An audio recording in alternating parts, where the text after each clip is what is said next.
Medicos welcome to everything for pharmacy. आज हम इस लेक्चर में देखेंगे terms used in the UV visible spectroscopy. In previous lecture we have discussed about the basic principle types and many things in the spectroscopy. Now in this lecture we will discuss about the basic terms used in the UV visible spectroscopy. So basically chromophores, first हमारा term है chromophore. Chromophores क्या होते हैं? ये basic दो marks या फिर 1 marks के क्वेश्चन होते हैं जो कई बार आ जाते हैं हमारे सेमेस्टर एग्जाम में भी और हमारे पीयूटी यानी कि जो हमारे इंटरनल एग्जाम्स होते हैं। ओके, कॉम्पिटिटिव एग्जाम्स में भी आ सकते हैं। क्रोमोफोर्स हमारे क्या होते हैं? The part of the molecule responsible for imparting the colour are called the chromophores. ऐसे हमारे मॉलिक्यूल्स फंक्शनल ग्रुप जो कि क्या करते हैं, हमारे किसी भी कंपाउंड में कलर के लिए रेस्पॉन्सिबल होते हैं, जो अपना कलर इम्पार्ट करते हैं, हमारे मॉलिक्यूल को कलर देते हैं, उन्हें हम बोलते हैं chromophores. The functional groups are containing the multiple bonds capable of absorbing radiations above the 200 nanometre. हमने प्रीवियस लेक्चर में डिस्कस किया था कि जब इलेक्ट्रॉनिक ट्रांजिशन होता है, जो हमारे मल्टीपल बॉन्ड वाले कंपाउंड फंक्शनल ग्रुप होते हैं वो कितने रेंज की वेवलेंथ एब्जॉर्ब करते हैं? अप्रॉक्स अगर हम मिनिमम देखें 200 नैनोमीटर की, ठीक है। तो जब वो इतने रेंज की वेवलेंथ क्या करते हैं, एब्जॉर्ब करते हैं ड्यू टू द, हम यहाँ पे देख सकते हैं रीजन क्या है, antibody pi star transition, pi to pi star transition. Example nitro compound, okay, carbonyl, cyanide, हमारे साइनाइड होते हैं जिनमें मल्टीपल बॉन्ड्स हैं यानी डबल और ट्रिपल बॉन्ड्स होते हैं। ऑक्सोक्रोम्स क्या होते हैं? The functional groups attach to the chromophore, यानी ऐसे फंक्शनल ग्रुप जब जो हमारे क्रोमोफोर से भी अटैच होते हैं, which modifies the ability of the chromophores to absorb the light. ये हमारे ऐसे फंक्शनल ग्रुप होते हैं जो क्रोमोफोर से अटैच होते हैं और हमारे क्रोमोफोर की एबिलिटी को और ज़्यादा इन्हांस करते हैं ताकि वो मैक्सिमम लाइट को एब्जॉर्ब करें और इससे ज़्यादा क्या करें, वो कलर इम्पार्ट करें, अल्टरिंग द वेवलेंथ और इंटेंसिटी ऑफ द एब्जॉर्प्शन। जितनी ज़्यादा वेवलेंथ की वो क्या करेंगे, लाइट एब्जॉर्ब करेंगे, उतना ज़्यादा वो कलर इम्पार्ट करेंगे। ओके, तो इस तरीके से हम कह सकते हैं ऑक्सोक्रोम हमारे क्रोमोफोर के एक तरह से क्या होते हैं,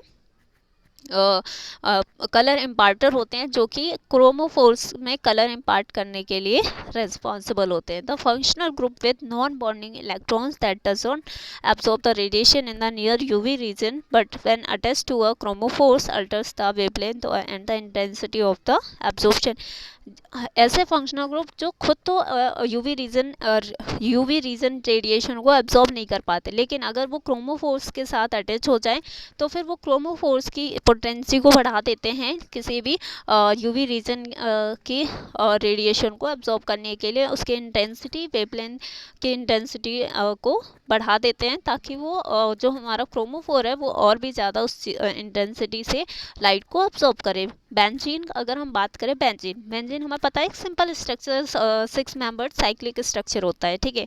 अब बेंजीन उसका हम देखें जो मैक्सिमम लेमना मैक्स है, यानी कि मैक्सिमा ऑफ द वेवलेंथ कितना यूज़ वो एब्जॉर्ब कर सकता है 255 नैनोमीटर। लेकिन अगर हमने बेंजीन के ऊपर एक OH हाइड्रोक्सिल ग्रुप अटैच कर दिया, यानी अब वो फिनॉल हो जाएगा, तो OH हमारा क्या है, ऑक्सोक्रोम है, और पहले बेंजीन जो था वो क्या था, हमारा एक क्रोमोफोर था। जब हमने हमारे क्रोमोफोर यानी बेंजीन के ऊपर हाइड्रोक्सिल ग्रुप यानी ऑक्सोक्रोम को ऐड करा, तो देखो यहाँ पे जो लेमना मैक्स है वो इंक्रीज हो गया, यानी कि 270 नैनोमीटर रेंज की भी वेवलेंथ को वो एब्जॉर्ब कर सकता है। उसी तरीके से अगर हम वहाँ पे हाइड्रोक्सिल की जगह एनिलीन यानी हम बोल सकते हैं अमोनिया ग्रुप अटैच करवा दे, NH2, ओके, NH2 अगर हमने वहाँ पे किया तो उससे भी ज़्यादा उसकी वेवलेंथ बढ़ गई, यानी इंटेंसिटी ऑफ एब्जॉर्प्शन बढ़ जाएगा। इस तरीके से ऑक्सोक्रोम हमारे क्या करते हैं, क्रोमोफोर्स की एब्जॉर्प्शन इंटेंसिटी को बढ़ा देते हैं, ठीक है। Absorption and the intensity shift क्या है, ओके। अब हम यहाँ पे देखते हैं बैथोक्रोमिक शिफ्ट, हम जिसे रेड शिफ्ट भी बोलते हैं। इनका मतलब क्या है, when absorption maxima of a compound shifts to a longer wavelength, यानी कि जब हमने किसी भी कंपाउंड मॉलिक्यूल में ऑक्सोक्रोम को ऐड कराया तो हमने देखा कि वहाँ पे लैम्डा मैक्स क्या हो रहा था, इंक्रीज हो रहा था। ओके, जब लैम्डा मैक्स इंक्रीज हो रहा है तो वो कितना इंक्रीज हो रहा है, अगर वो बहुत ज़्यादा लॉन्गर वेवलेंथ की तरफ इंक्रीजमेंट हो रहा है तो वो हमारा क्या कहलाता है, बैथोक्रोमिक शिफ्ट, और हम उसे रेड शिफ्ट बोलते हैं। क्यों? क्योंकि जितना ज़्यादा वो लॉन्गर वेवलेंथ को एब्जॉर्ब करेगा, हमने पढ़ा है विबग्योर, विबग्योर में हम जब वी से लेके हम आर की तरफ आते हैं तो वेवलेंथ क्या होती है, बढ़ती जाती है। तो जितनी ज़्यादा वेवलेंथ होगी यानी वो कलर हमें ज़्यादा इम्पार्ट करेगा। ठीक है, तो जो रेड कलर होता है इसीलिए तो हमें दूर से दिखता है, क्योंकि उसकी वेवलेंथ बहुत ज़्यादा होती है तो वो स्कैटर नहीं होती, इस वजह से हमें रेड कलर दूर से ही हाईलाइट हो जाता है।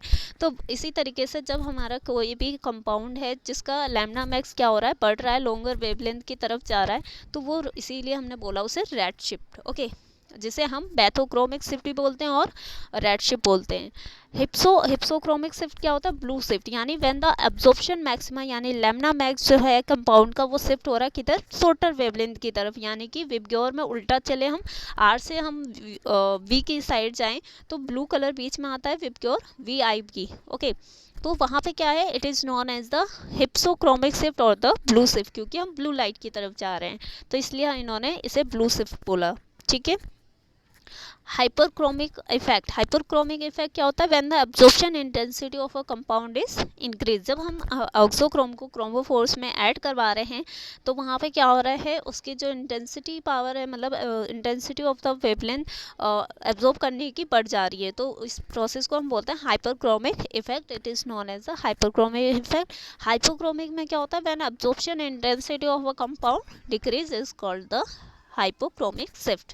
ओके, यहाँ पे हम देख सकते हैं किस तरीके से एब्जॉर्प्शन हमारा कहाँ है, वाई एक्सिस पे, और जो हमारा वेवलेंथ है वो एक्स एक्सिस पे दिया हुआ है। ओके, अब एक्स एक्सिस पे वेवलेंथ है, वेवलेंथ में हम जिस तरीके से वेवलेंथ बढ़ा रहे हैं एब्जॉर्प्शन क्या होता जाएगा, बढ़ता जाएगा। तो इस तरीके से हाइपरक्रोमिक और हाइपोक्रोमिक इफेक्ट हमें देखने को मिलता है। ब्लू शिफ्ट क्या है, ब्लू शिफ्ट अब जब विबग्योर से रेड उल्टे चलते हैं यानी कि आर से हम वी की तरफ जाएंगे, और जब हम वी से आर की तरफ जाते हैं विबग्योर यानी कि वी से रेड रेड शिफ्टिंग में क्या होगा, वेवलेंथ बढ़ रही है तो इसे हम बोलते हैं bathochromic shift. Okay, thank you so much. In next lecture we will discuss about the UV visible spectroscopy basic theory क्या है इसके पीछे।